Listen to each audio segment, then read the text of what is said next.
Alright, today I'm doing a very quick review video of this Marin 29.1 Rift Zone. Just trying to make it short and sweet. I don't want to drag it on for too long. This is my third year mountain biking. First year, just a hardtail.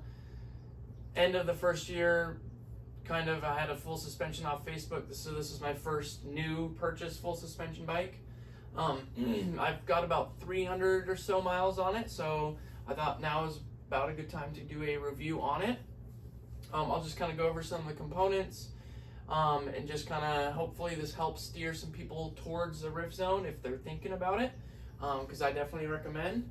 So mine I bought off of Bikes Online in August of 22. It was like 1900 I think at the time, which comparatively to other entry-level full suspension bikes from other brands, it's pretty comparable to Diamondback. Bikes Online, if you guys don't know, it's a website that just sells, I think, Polygon, which is kind of their own brand. It's like some foreign country brand full suspension bike, but I've heard they're pretty good, and then they have the Marins on there as well. It was the best place for me to get a hold of one of these. I have a local shop that's a Marin dealer, but they did not have any of the Marin Rift Zone ones. So there's some differences between Rift Zone 1, 2, and 3. Just upgraded components, things like that, but I have the base model, the 1 here. This is the 2022. So it came equipped with the RockShox Recon in the front fork. It's a 130mm travel, and then an X Fusion, I think it's a 130 as well, rear shock. This is just a trail bike, which is perfect for me and what I do. I live in the western Colorado, just a lot of desert terrain, trails like that. I have taken it to our bike park, which is about an hour away. I could have done greens and blues there just fine. It really just comes down to line choice and just being smart with what you do.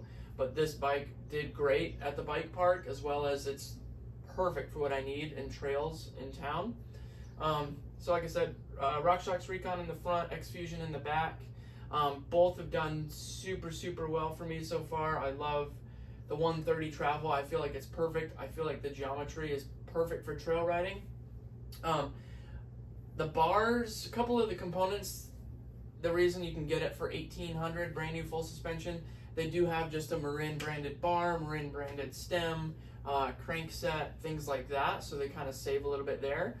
I'm not to that point yet where I need to upgrade those kind of components. I've started to look at some of those, but for now this is perfectly fine for me. Handlebars are quite wide. I don't have the specs. I'll insert just a picture of all the specs on the bike if you're curious. But the handlebars are pretty wide. I feel like that's been pretty well for me so far. I haven't cut them at all. But it's worked great for me, giving me control of the bike and things like that. I think if you are just a normal trail rider, just for example, I usually ride blues, some black diamonds, but a lot of trail riding, some downhill. Like I said, I've taken it to the bike park. This is perfect for you. It's like the best trail bike I can imagine. It's perfect for what I do on a daily basis. It's got a 1x11 drivetrain. Hi, Kiki in the way. 1x11 drivetrain. It's great for climbing. It's 11 to 51 tooth, 52 tooth, I think, but it's been very good. I do some technical climbs at our local trailhead, and it's done great. I can't complain. It's climbed everything I needed it to climb. It's done great for downhill. Shimano brakes. I have Shimano Dior shifting there. I can't remember the brand of the cassette. It's nothing crazy. I have 180mm rotors front and rear. A couple parts I did upgrade. Well, first of all, it didn't come with pedals. I just ordered the composite pedals off the website I ordered it with, just basic, and you can see I beat them up, so don't really want anything more expensive just yet because I beat it up so bad. A couple things I did upgrade is I did get myself a Transx dropper post. I think it's a 125mm travel or 100 maybe, I can't remember. But that's been a life changer. This bike did not come with a dropper post, so definitely recommend that. My riding has been exponentially better with it. Also, the tires that came on this is a brand I've not heard of. It was these V-Tire Company Crown Gem. Tubeless ready, this bike came. I set it up tubeless. Worked great for me. I had 2 punctures within like a month, not even a month. One of them was repairable. And I did ride it for a little bit longer just because I didn't have the money to buy a whole new set of tires, but the second flat It literally like tore one of the knobs off and it was unrepairable. So can't vouch for the tires. I was liking them, but to be honest, like that 2 punctures that quick, maybe I'm just unlucky, but I did just upgrade to some Maxxis high rollers. The bike comes with 29 2.3s, which I feel is the sweet spot for me right now. But other than that, everything is the same as it was. The cranks, I have been looking at getting a little bit shorter. These are 175 mil. I was looking for maybe like a 165. Haven't upgraded that yet. But overall, love this bike. If you're doing blues, greens, some blacks, some downhill, some bike park, you just want an all-around trail bike, this is perfect. I'm not sure if you can get the 2022 model now. I know the 2023 model is available, and it's I think the same price, so I don't know what components have changed from that to this year.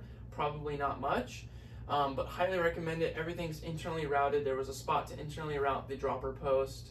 There's tons of detailing all around with the Marin badges and the little hidden stuff that says made for fun.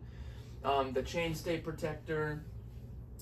Everything on this bike is done very, very well for me. As you can tell, I beat it up pretty good in the desert. Like I said, this is a 300-mile review, so I feel like I'm in a place to be able to say whether this is a good bike for you. And so if you are kind of riding the trails that I ride, if you go to my channel and just kind of look through some of the videos, if that's kind of the level of trails you're doing, then this will be absolutely perfect for you. You'll love it. The saddle has been perfectly great for me. The brakes have been awesome. Shifting's been awesome. There is a lockout on the fork too, which is nice. If I'm doing a road climb, I'll lock that out. But nothing to complain about. I mean, 300 miles so far. I'm going to be taking it to the bike park again this season and doing the downhill and the chairlift there too. Which I don't know if it would vouch for black at a bike park, but I'm doing greens and blues there, and it's done perfectly fine for me. It does have a clutch on the derailleur, so that's been nice. I haven't lost the chain off of the front sprocket ever. The 130 travel front and rear is perfectly plush. I do drops, small doubles, rollers, everything like that, and it's done great. So if you're thinking about a Marin Rift Zone 1, I definitely recommend. I went from a 27.5 hardtail to a 29.